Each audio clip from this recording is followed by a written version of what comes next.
ফিলিস্তিনের পক্ষে এবার কাঁপল ব্রিটিশ পার্লামেন্ট। 2 শতাধিক এমপি সরাসরি চ্যালেঞ্জ ছুড়ে দিলেন প্রধানমন্ত্রী কেয়ার স্টারমারকে। ব্রিটিশ সংবাদ মাধ্যম দ্য গার্ডিয়ানের তথ্য মতে ফিলিস্তিনকে রাষ্ট্র হিসেবে স্বীকৃতি দেওয়ার আহ্বান জানিয়ে 221 জন এমপি একসঙ্গে চিঠি পাঠিয়েছেন ডাউনিং স্ট্রিটে। শুধু বিরোধী দল নয়, labour party, conservative, liberal Democrat সহ 9টি দলের জনপ্রতিনিধিরা এই চিঠিতে স্বাক্ষর করেছেন। তালিকায় আছেন ব্রিটিশ সরকারের উপপ্রধানমন্ত্রী অ্যাঞ্জেলা রায়নার ও স্বরাষ্ট্রমন্ত্রী ইয়েভেট কুপারের মতো শীর্ষ নেতারাও।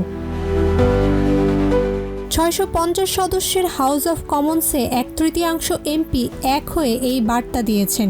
যুক্তরাজ্য যদি ফিলিস্তিনকে স্বীকৃতি দেয় তা হবে ঐতিহাসিক অন্যায়ের বিরুদ্ধে একটি ন্যায্য অবস্থান।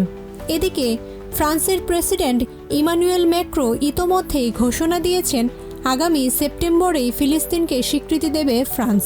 তারপর মাত্র 2 দিনের ব্যবধানে এমন তীব্র চাপের মুখে পড়লেন ব্রিটিশ প্রধানমন্ত্রী। তবে স্টারমার আপাতত পিছু হটলেন।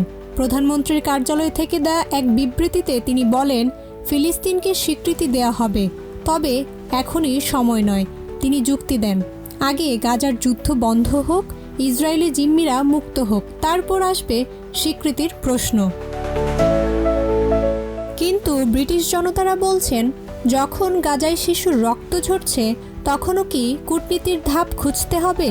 ন্যায় বিচারের জন্য কি এখনও অপেক্ষা করতে হবে আরও লাশের?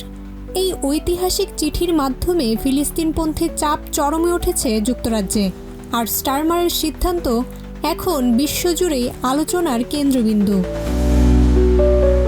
জান্নাতুল মাওয়া অর্পিতা, প্রজন্ম 24।